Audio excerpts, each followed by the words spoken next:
Bapa kami yang di surga, kembali siang hari ini Tuhan, kami mau membaca firman-Mu. Urapi kami untuk mengerti, memahaminya.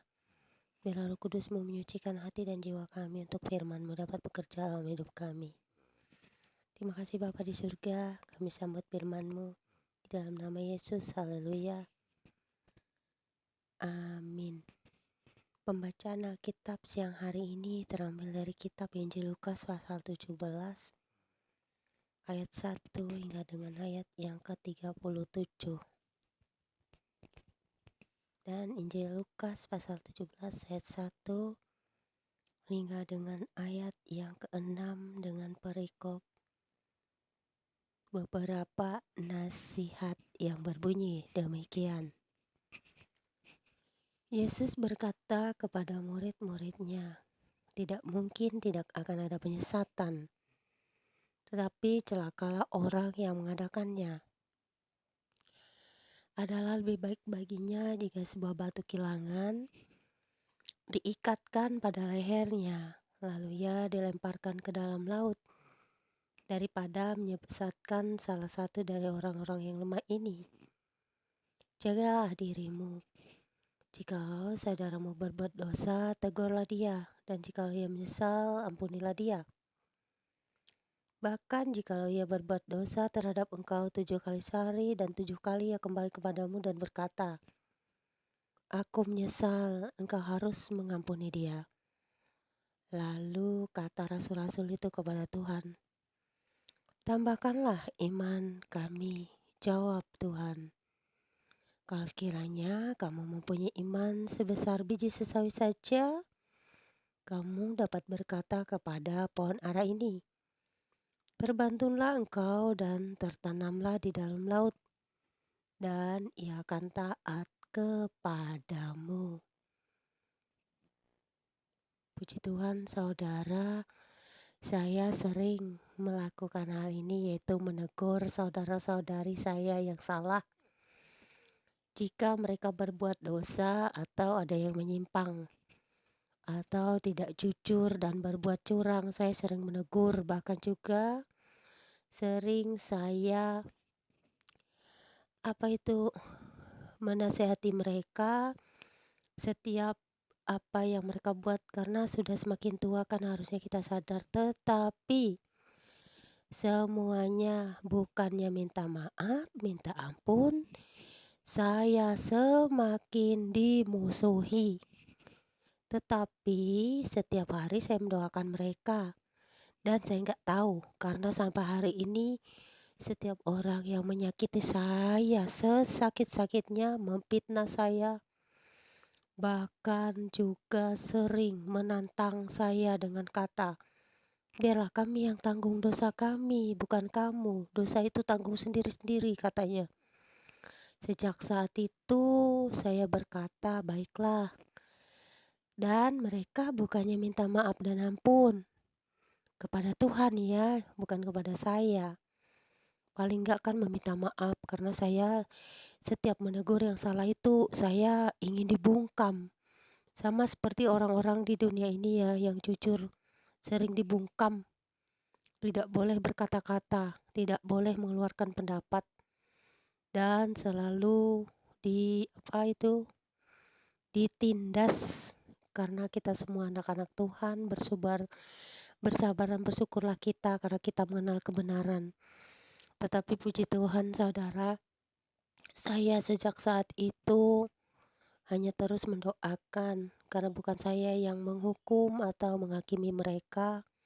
Saya hanya menegur kesalahan mereka, supaya jika ada yang salah, harusnya wajib kita nasihati. Karena seperti saya juga dulu ya, saya juga menerima nasihat-nasihat baik dari orang tua saya, saudara-saudari saya, hingga kalau saya menyimpang itu saya akan tobat, saudara, gitu. Jadi saling menasihati. Tapi kan ada masanya kita itu betul-betul bertobat. Kita nggak mau hidup terus dalam dosa. Tetapi banyak orang yang sudah sampai lebih tua dari saya malah semakin menjauhkan diri dari Tuhan. ya sudahlah, nggak mau minta maaf, nggak mau ditegur, ya sudah. Setiap orang punya keinginan sendiri, itu pilihan. Kemudian di Lukas 17 ayat 7 hingga dengan ayat yang ke-10 dengan perikop baru, tuan dan hamba, yang berbunyi demikian. Siapa di antara kamu yang punya seorang hamba yang membajak atau mengembalakan ternak baginya, akan berkata kepada hamba itu setelah ia pulang dari ladang, "Mari segera makan." Bukankah sebaliknya ia akan berkata kepada hamba itu, "Sediakanlah makananku, ikatlah pinggangmu dan layanilah aku sampai selesai aku makan dan minum. Dan sesudah itu engkau boleh makan dan minum." Adakah ia berterima kasih kepada hamba itu karena hamba itu telah melakukan apa yang ditugaskan kepadanya? Demikian jugalah kamu. Apabila kamu telah melakukan segala sesuatu yang ditugaskan kepadamu, hendaklah kamu berkata, "Kami adalah hamba-hamba yang tidak berguna. Kami hanya melakukan apa yang kami harus lakukan." Jadi ingat masa kecil saya, saudara. Orang tua saya membagi-bagi tugas kepada kami. Waktu itu kami masih SD ya, kelas 1, kelas 2, aku sama adekku. Yang paling aku ingat itu, kalau kami diberi tugas misalnya membersihkan tempat tidur kami, tempat tidur orang tua kami itu masing-masing diberi tugas. Dan saya bagian pembersihan, saudara, dari kecil. Membersihkan, pokoknya ada deh pembersihan lah. Dan yang paling lucu itu setiap kami melakukan tugas itu, orang tua kami mengajarkan kami untuk berterima kasih kepada orang tua yang telah mengajarkan kami diberi tugas. Tapi orang tua kami baik, saudara.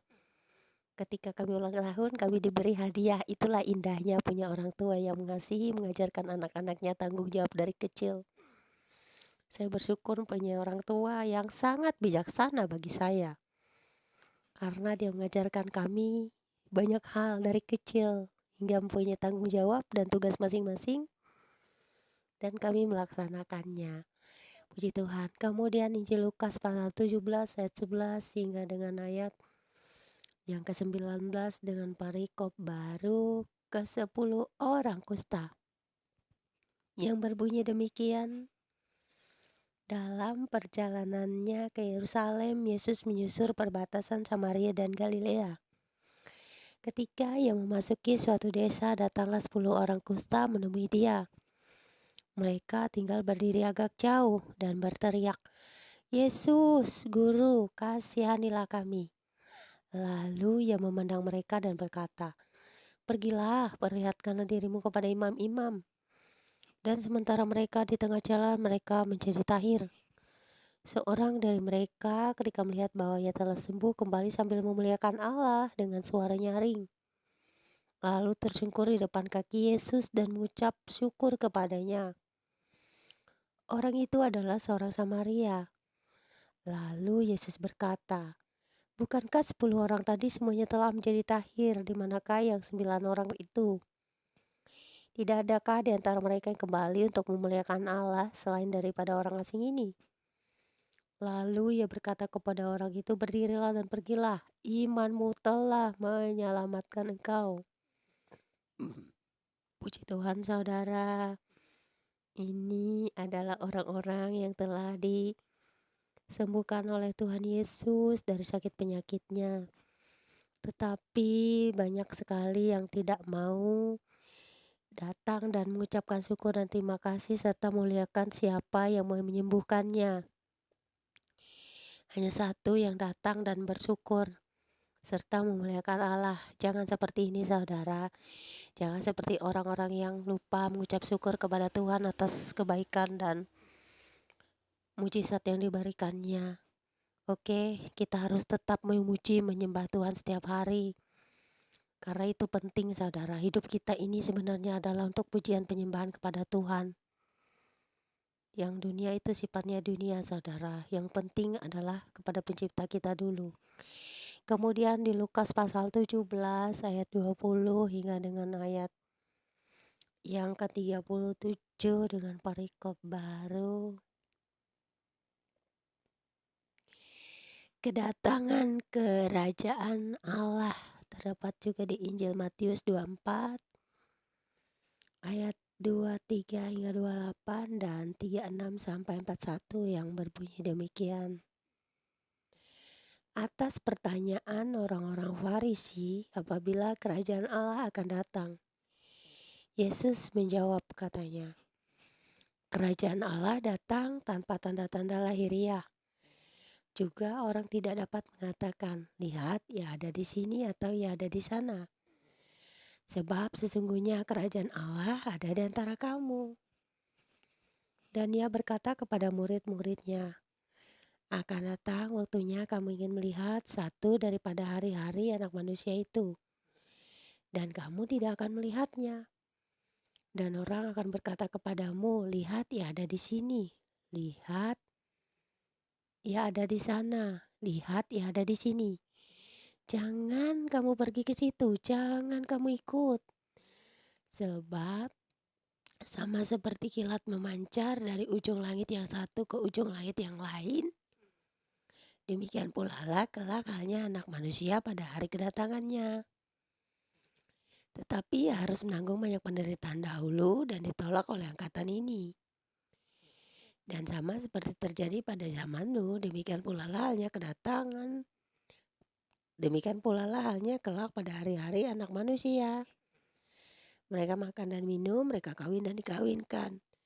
Sampai kepada hari Nuh masuk ke dalam batra, lalu datanglah air bah dan membinasakan mereka semua.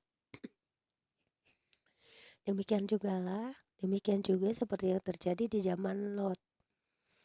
Mereka makan dan minum, mereka membeli dan menjual. Mereka menanam dan membangun. Tetapi pada hari Lot pergi keluar dari Sodom, turunlah hujan api dan hujan belerang dari langit dan membinasakan mereka semua. Demikianlah halnya kelak pada hari di mana anak manusia menyatakan dirinya. Barang siapa pada hari itu sedang di peranginan di atas rumah dan barang-barangnya ada di dalam rumah, janganlah ia turun untuk mengambilnya. Dan demikian juga orang yang sedang di ladang, janganlah ia kembali. Ingatlah akan istri Lot. Barang siapa berusaha memelihara nyawanya, ia akan kehilangan nyawanya. Dan barang siapa kehilangan nyawanya, ia akan menyelamatkannya. Aku berkata kepadamu, pada malam itu ada dua orang di atas satu tempat tidur. Yang seorang akan dibawa dan yang lain akan ditinggalkan. Ada dua orang perempuan bersama-sama menghilang. Yang seorang akan dibawa dan yang lain akan ditinggalkan. Kalau ada dua orang di ladang, yang seorang akan dibawa dan yang lain akan ditinggalkan. Kata mereka kepada Yesus, di mana Tuhan? Katanya kepada mereka, di mana ada mayat, di situ berkerumun burung nazar. Wah, ini dalam banget ya, perumpamaan kedatangan kerajaan Allah ini. Karena kedatangan kerajaan Allah, sesungguhnya kerajaan Allah ada di antara kamu. Wow, Tuhan sendiri sudah mengatakan kerajaan Allah ada di antara kamu. Kerajaan Allah itu kerajaan di mana ada damai sejahtera, ada sukacita, ada Tuhan Yesus, dan ada kasih. Jadi yang saya ambil di sini hanya satu. Kerajaan Allah itu bagi saya yang ada di bumi ini adalah kerajaan damai sejahtera yang diberikan Tuhan Yesus. Dan Tuhan Yesus yang menjadi Raja atas kita semua. Kemudian yang di sini yang saya ambil adalah siapa yang menyelamatkan nyawanya akan kehilangan nyawanya. Ini adalah tentang akhir dari hidup kita, di mana kita akan pergi menghadap Tuhan. Baik saat di mana kita tidak tahu pada akhir hidup kita ya. Di mana-mana kita berada, kita pasti akan diambil Tuhan. Kita gak tahu kapan, pasti. Semoga kita semua memahami akan firman ini karena saya hanya memahami di situ. Saya nggak tahu makna yang dalam dari sini. Tetapi setahu saya kerajaan Allah itu ada di bumi ini. Waktu Tuhan Yesus ada di dalam dunia. Dan sampai hari ini pun Tuhan Yesus tetap bertata di hati kita semua. Dan kerajaannya akan bertata di hati kita selamanya. sampai Dia benar-benar datang dari awan-awan dan memerintah kita secara nyata. Puji Tuhan. Tuhan Yesus memberkati firman-Nya siang hari ini. Kiranya firman ini akan selalu memberkati Anda dan saya yang mendengarkannya, dimanapun kita berada. Tuhan, Allah Bapa di surga, terima kasih. Firman-Mu sangat mengesankan bagi kami, membuat kami begitu terpesona akan indahnya kasih-Mu pada kami, akan mujizat-mujizat-Mu, akan semua perumpamaan-perumpamaan-Mu, akan kerajaan yang telah Kau berikan kepada anak-anak-Mu di muka bumi ini. Dan ketika kami pun kembali kepadamu, itu juga adalah kerajaan damai sejahtera, di mana kami akan bersama-sama Tuhan berada di suatu tempat yang damai sejahtera, di mana cahaya terang ilahi-Mu menyinari kami, dan kami bersuka cita bersama-sama orang-orang kudus memuji memuliakan Tuhan. Karena di sorga adalah penuh dengan puji-pujian dan penyembahan. Karena di dalam sorga ada sukacita yang besar, luar biasa, yang tak tertandingi oleh apapun di dunia ini. Terima kasih Bapa di surga, kiranya Kau menyucikan hati kami selalu dengan firman-Mu, menguatkan kami dan kami terhibur serta diberi kekuatan untuk firman-Mu, untuk selalu menghibur hati yang sedih, suka, duka, senang. Tuhan selalu bertata di hati dan jiwa kami, dan firman-Mu adalah pelita dan kekuatan bagi setiap langkah kami. Terima kasih Tuhan Yesus. Haleluya. Roh Kudus, teruslah berkati firman-Mu hingga kami selalu setia menjadi pelaku firman. Amin. God bless you all. Demikianlah pembacaan kitab kita pada sore hari ini. Haleluya, Tuhan Yesus berkati.